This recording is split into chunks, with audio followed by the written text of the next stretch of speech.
Welcome to Best of the Nest, a program produced by the television production students of Armstrong High School that takes a look at things from the students' point of view. I'm Nolan Howman of AHS-TV, and today, Mrs. Gibbons TV production students take a look at some more local heroes, the sport of fishing, and more. Let's get into it. Hello, I am Logan Hooks of AHS-TV, and in this segment of Best of the Nest, we will take a look at everyday heroes and how it is viewed from our students' perspective. We are here with Aiden Schaefer, Mufasa Toten, Eliza Smith, and Trayton Lang to get a hawk's eye view. Thank you for joining us today. What does it take to be a hero? No, I just think that it takes a lot of courage and bravery to be a hero, personally. I also think it takes a lot of bravery and courage as well. You gotta want to be a hero. To be a hero, it would take courage, bravery, just as much as well as heart, and kind of like first responders and our nurses and everything like that, and teachers. Let's talk about teachers. Which teachers do you think hold these attributes and why? Personally, I think the first teachers that come off my top of my head are Mr. Caves. I think you'd say the same. Yeah, I definitely think Mr. Caves is a hero too. I kind of think of him like Batman. You too? But I'm serious. Yeah, I could see him more of like a, I don't know. He seems He's like a hero. He seems like a Like the very way, caring guy. He seems like almost a superhero dad kind of guy. that's what I'm saying. Like a superhero. Probably the first few teachers, I have a few, would be Mrs. Gibbon, Mr. Orlowski, and Mr. Swanson, just because they're a huge part in my life and they were there whenever I need them the most. I would say Mrs. Silver. She makes me feel comfortable and safe in her class each time I'm in there. Does anybody else in this school fit your description of being a hero? I think my buddy Ethan Toten here is my hero. Yeah, Hey, Logan Hooks, our host here. He's got courage for doing this interview. He's my hero. Mm-hmm. I would have to say, just as well as our teachers, probably the nurses. They don't get enough credit for what they're given for, and they do work very hard to try to keep us all safe, as well as the administration of the building. Yeah, I would say the nurses and the security guards. Hello, I am Logan Hooks, and I'm back with another panel of seniors to talk about everyday heroes. Joining me are Seth Crawford, Brandon Cages, Jay Reitler, and Jada Wetzel. Thank you for joining us today. What does it take to be a hero? I think being brave, putting your morals behind you to help somebody else, just things like that. What do you guys think? I think helping others in the community is a big part of being a hero, and yeah, so yeah. Exactly what Jada said. Putting your own, what did you say, morals behind you? Yeah. Putting your morals behind you and just doing what has to be done in that moment, helping others, doing essentially what needs to be done for the better of others. Yeah, I agree with all of you. I think being a hero simply just means that you're going to help other people. Let's talk about teachers. Which teachers do you think hold these attributes and why? I'll start off. I think Mr. Swanson holds that attribute. I know he has, I never had him personally as a teacher, but being with him a little bit, he has definitely helped me, even though he's not my personal teacher, but he's helped me, gone out of his way. Mrs. McCauley has been a big role model for me. She's helped me through a lot of tough decisions that I've had to make, and she always has a really positive outlook, and she will tell you the truth, even if you don't want to hear it. I think Mr. Caves is a good hero because he goes around the school and he's always talking to people and being kind. I think that's a good point. Me personally, it would have to be Mr. Smith. Regardless of how far behind you are or how many days you've missed or anything, He'll still reach out to you personally, and in my experience, and just, if you have a 0 in the class, percentage-wise, he'll let you get things done. He'll help you whenever he can, the whole 9 yards. And it's not just with me personally, it's with many other kids. Does anyone else in the school fit your description of being a hero?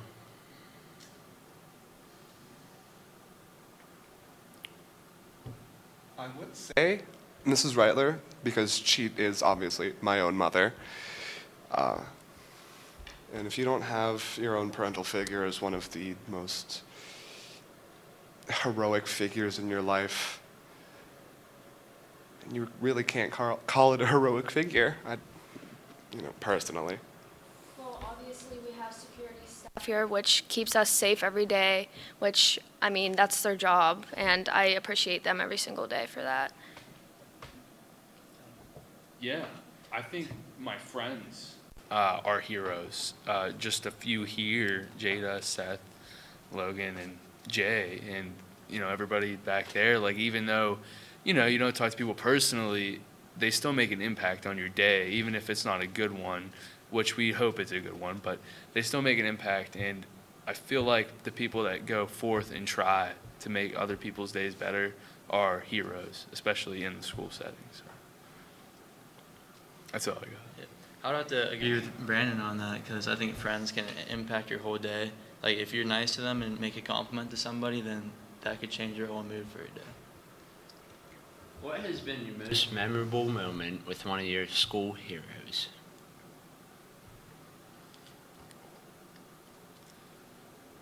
I'll go first. It was whenever I watched a kid just full on palm an exit sign and it just shattered on the floor. And I just walked it back to the office, and I don't remember the security guard's name. He just pulled it up on the camera, and he I don't know if he was supposed to do that, but he showed me it. And it was just funny, just something to laugh at just at the end of the day. It was really funny, and he just immediately walked down and grabbed him. We do lock-ins for Stuco, and last year, Tut and Jordan Sprouse and a few other girls, we sat and talked with Mrs. McCauley for hours. Probably, I think we were up until like 2:30 talking to Mrs. McCauley, and that was really memorable because we got so much advice from her. Like, she's one of my favorite role models here at the school, personally. Yeah. I would say I'd go back to my friends, especially in the TV production class. I think this has been the best class I've ever taken. All year we've had such a fun time, and I always look forward to coming and hanging out with the group that I have in this class, and we really know how to have a good time. Yeah, I would agree with Brandon on that. I think sports plays a big impact. Like, even if whatever sport you play, you always can make memories doing that with your friends. And to wrap things up, is there any advice you have for the underclassmen? Don't take for granted the 4 years that you have here, because it goes super fast. And that's not being like corny or cheesy, like, it's true. Like, last year I feel like I'm still a freshman. Like, I feel like I'm still a freshman. It's crazy. Yeah, to add on to what Jada said, you may not like school. You may hate it. You may hate every single thing here, except for the time you spend with the people that you call your friends, with the people that you are just lightly acquainted with. It could make your day, it could make your week, it could make your month or year. You don't have to like school, but you have to try your best to remember the best parts and the best memories you've made. And to not always take everything to heart. Yeah, you go. I would say don't fall behind in any of your classes, because trust me, it is the worst thing to try and get all your past assignments done in like the last 9 weeks. Why are you? Just coming at me like that. I'm just going at myself, really. I didn't know what was going on with you. My turn. First of all, stay positive. If you, like, I don't know if anybody, if you know me personally, I live life to have fun. and I love messing with people and joking around, and it just makes the day go by so quick, and you have so much fun.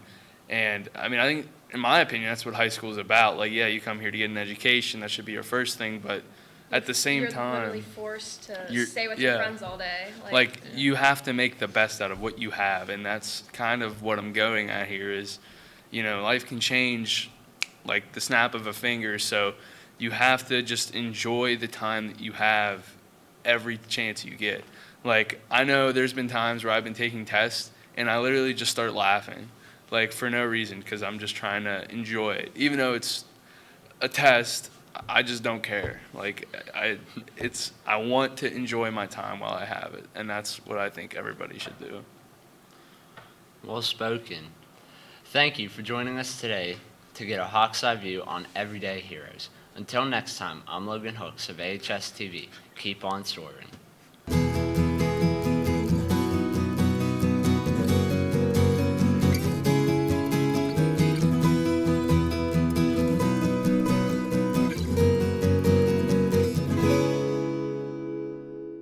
Hello, I'm Tyler Venezi of AHS-TV, and in this segment of Best of the Nest, we will take a closer look at fishing season. In particular, we'll be speaking with Mr. Dave Zablocki, who will share with us the efforts of Trout Unlimited. Then, Mufasa Toten will be talking with Mr. Tyler Spence to get a hawk's eye view on the fishing program that has been a staple for Armstrong High School life skills students since we opened our doors. But first, let's take a closer look at fishing season. I'm Eliza Smith, and today we're taking a closer look at fishing season. I spent the past week at my family's creek for a kids' kickoff event. Let's take a look. My name is Taylor, and I like just fishing and catching fish. That's cool. Hi, my name is Ashlyn, and I love to fish around fish camp, and it's just really nice to fish because I'm an outdoor kid, and it's just really nice. What's your favorite kind of fish to catch? Rainbow trout and brook trout. How big was your biggest one? I think 20-inch. What's the biggest fish you ever caught? 4-pound bass. I caught an 8-pound bass. Henry David Thoreau once stated, "Many men go fishing all their lives without knowing that it is not the fish that they are after." There are many reasons why people fish. For sport, to spend time relaxing, to gain focus or perspective, to participate in a shared activity with a friend, then the list goes on. In truth, fishing teaches people many things. How to overcome fears, be patient, sitting back and enjoying the silence of the world around you, embracing victory and defeat, goal setting, and most importantly, perseverance. When you fish, it's not always about sport, rather about sharing your most important company, yourself. Okay. That's our closer look on fishing season. Now back to the studio. Thanks, Eliza. For those of you joining us, I'm Tyler Venezi of AHS-TV. Our first guest is guidance counselor at Armstrong High School who works with Trout Unlimited to provide a quality fishing experience in our area. Please welcome to our show, Mr. Dave Zablocki. Welcome to the Nest, Mr. Zablocki. Thanks, Tyler. And can you tell us a little bit about Unlimited and what the organization does? Yeah, Trout Unlimited, what they do is they support cold water fisheries. It was founded in Grayling, Michigan, many years ago by some folks who just felt compelled to keep cold water trout fisheries up and improved, and a lot of times environmental factors come into play, and that's what Trout Unlimited kind of keeps an eye on, those kind of things, helps stream improvements and things like that. Trout are very sensitive animals, or I don't know if they're an animal or not, to be honest with you, Tyler. If you could, I'm not sure on the biology of them, but they're very sensitive to environmental factors. So that's the biggest thing that Trout Unlimited does. It helps to stabilize those factors and kind of mitigate the destruction of trout streams across the United States. What is your role in the organization? My role, I was at one point the secretary of Arrowhead Chapter Trout Unlimited. At this point, I'm a liaison between the schools, Trout in the Classroom programs, and back to the Arrowhead Chapter. So I kind of report back to them and say, hey, this is what's happening in the schools, and I just work back and forth with the chapter and the schools themselves. And how would you say this affects Armstrong students? Well, at one point in time, we had 2 Trout in the Classroom programs, one with Mr. Hedgeland and Miss Lindahl. We had a former science teacher here. She was also big into the Trout Unlimited, Trout in the Classroom program. So that's watching this life cycle of a trout grow. And all the factors that go into it, I think the teachers were able to facilitate hands-on learning and incorporate those into their lessons. So that's how I think that the Trout Unlimited specific program, Trout in the Classroom, has benefited students here. And there's also another program in which we work with Mr. Spence, and we make sure that the stream's stocked with trout, and we take the life skills kids out as well. So, we understand that our life skills students take a trip every spring. Can you tell us a little bit about that? Yeah, it is. It's a great event. It's probably for me, it's probably maybe the best day of the school year. I tie in trout fishing. And being able to see those kids smile and how happy they are when they catch their first trout, I kind of look at it as giving back to the kids, and that opportunity is priceless, to be honest with you. I mean, the first trout I ever caught was a bomb pump station right up the road at 6628. I caught my first trout. I was in a garbage bag, sitting next to my dad. And I caught my first trout, and then I brought it in, second trout. I was connected to it, and a little girl, I didn't realize at the time, I was 4 years old. She was mentally handicapped at the time. And my dad said, well, she caught it and I caught it, and my dad said, no, that's hers, you give it to her. And at the time, I learned a lesson from my father that I didn't even realize I learned until you get older. Sometimes parents teach their kids lessons, and that was a lesson that I learned, that was her fish. You already caught one, even though I caught that one too, and she did too. But just giving, I think my dad taught me that early on to give back, and it brought joy to her, and now I'm just trying to continue that with my kids and the life skills program in general. So. And is there anything else you'd like to share with the audience? I always tell people, listen, someone says, well, I'm a trout snob. I'll be honest with you. I just trout don't live in ugly places. I've fished for trout from, Maine the whole way to California, and from Montana as far south as Utah. They don't live in ugly places. Nothing against bass or anything, but you can catch them in a farm pond.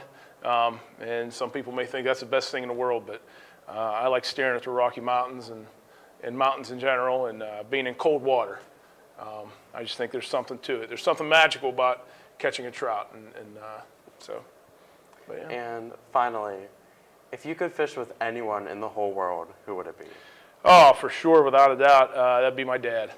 Yeah, he taught me that lesson just before he passed away, so I was 5 years old when he died, but that would be one more fish with him. That'd be awesome.